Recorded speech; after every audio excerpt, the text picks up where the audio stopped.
विद्यार्थी मित्रांनो, तुम्ही जर तलाठी पद भरतीची तयारी करत असाल तर हा प्रश्न तुमच्यासाठी. राष्ट्रीय कृषी आणि ग्रामीण विकास बँकेची म्हणजेच नाबार्डची स्थापना कधी झाली?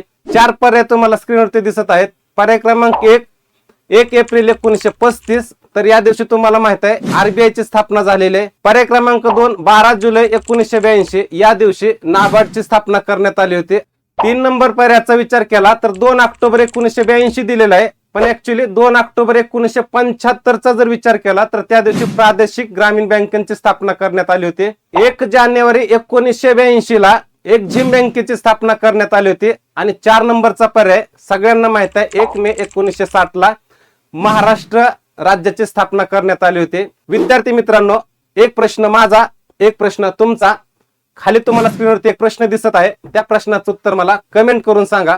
आणि अशाच नवीन नवीन प्रश्नांसाठी चॅनलला फॉलो करा.